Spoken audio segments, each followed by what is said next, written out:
Hello and welcome back to another video. I told you I'll be back. In this video, I'm actually going to discuss some tips that I would give ECTs.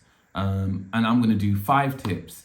And they're not going to... Actually, you know what? Let's do 3 tips because they shouldn't be... It's not going to be too long. But it's tips that I've learned over my teaching career. And I've had ups and I've had loads of downs in my teaching career. And I finally think I'm going up in the world now with my teaching. And these are the few mistakes that I made that you probably will make. I think every teacher probably will make, or maybe not, but something that you can take away and then try avoid. So the first one I would say is overcommitment. I would say yes to pretty much anything. Yeah, I would do the editing. Yeah, I'll do the music. Yeah, I'll do this. Yeah, I'll do that. And then you know what actually happened? Guess what happened? I burnt out. And when I burnt out, everything went downhill. The teaching went downhill, social skills went downhill, eating went downhill, my own sanity went downhill. Like everything that I know that was good in my life went terribly wrong because I was trying to really overcommit because I wanted to seem like I'm the person that can do it all. The commitments that I did do, I was able to execute in the end. As an ECT, NQT at the time, or formerly known as an NQT, just saying that everything was an overcommitment. Yes, I can do this. Yes, I can do that. I will do this. I will do that. But through gritted teeth, like, yeah, of course, because I was always shy to say, no, I can't do it. And I just didn't want to say that because doesn't it come across rude if you just say no? Question mark. Doesn't it come across kind of abrasive if you just say no? Question mark. And in my mind, it would all be yes. So I never said it.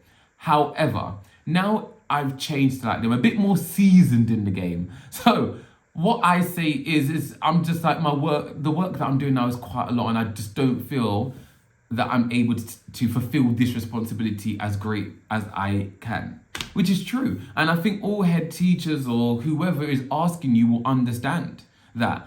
And you're saying no in such a polite way. You're not saying, nah, get out of here. I know you ain't doing that. You're actually just saying, look, with everything that I've gotten now, if I was to add this to my workload, I'm going to crumble. Or everything I'm doing is going to be 25% because that's all I can give if I add this on. Please do not overcommit. Overcommit, all they're going to say is, well done, congratulations. Okay? It's a mood lift at the time, but they don't know all the work that you put in to get there. So really focus, and that's what I am doing now, is focusing on that teaching. How can I make my teaching better for these children? What can I do in the classroom for each child who are at a different ability for them to understand the learning objective by the end? All personal experience, by the way. Second thing I would say is try and observe as many teachers who you think is doing, or who management or who other teachers or TAs think are doing a great job.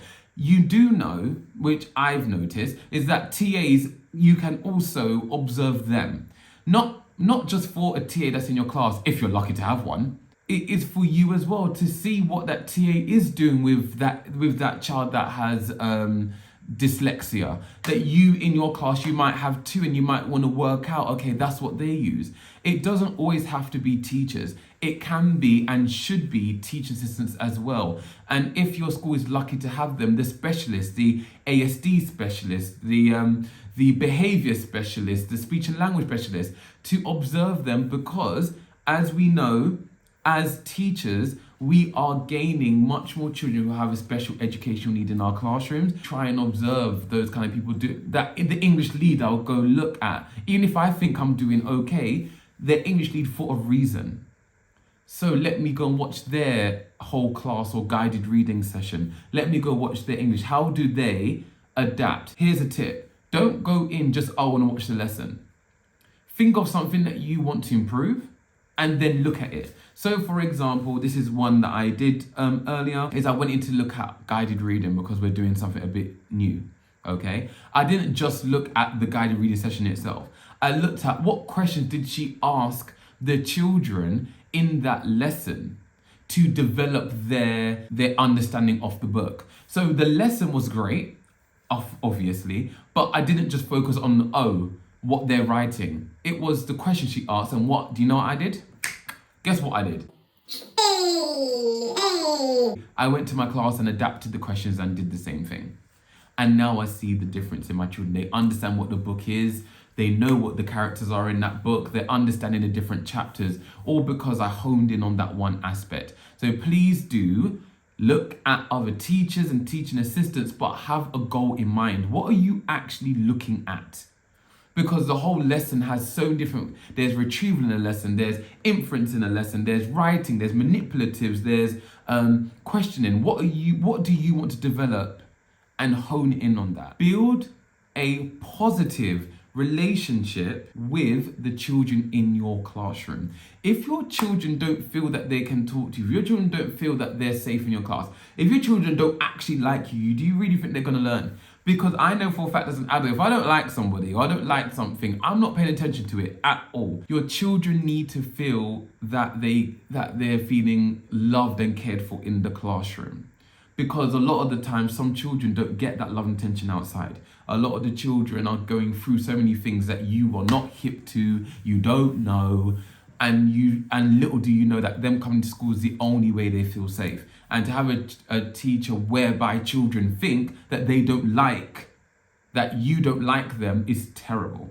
Okay, so what I do with my class, I'll say how proud I am. Look at that handwriting, look how beautiful that is. Look how great it is. I'll highlight it underneath to visualize if you have one, or sometimes take a picture and put it up on the screen. Look at this amazing one. Look what they were able to use, expanded noun phrases. They were able to use the correct grammar whilst using these adverbs and so on. Or what I do, because I'm that kind of teacher, I'll crack some jokes. Like we'll have a little laugh, because they need to know that the teacher is not just you learn, I teach, you done. No, I'm human. We can have a little laugh. We can have a joke about child-friendly things, got to keep it professional.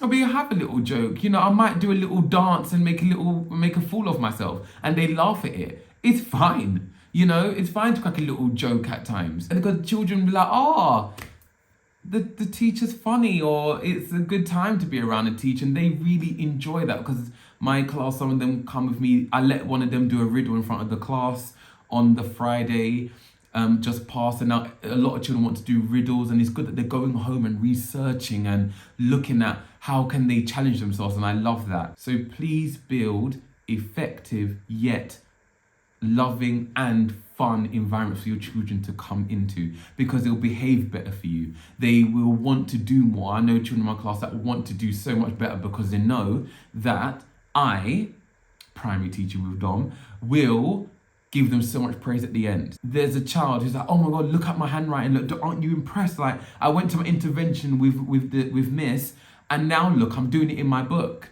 It's impressive. And I've had to learn that because I'm a strict teacher.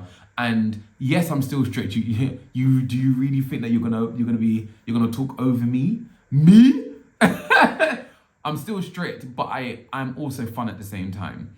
And I had to create that balance. Those are my 3 top tips.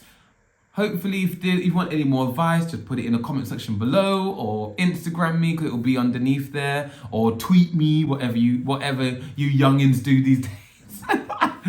It's so strange. I'm not the youngest at school. Well, actually, I'm lying. I am the youngest, but I'm not like, you go to schools and you're like your ECT, like the young one. Sometimes I'm not that anymore. I'm seasoned now.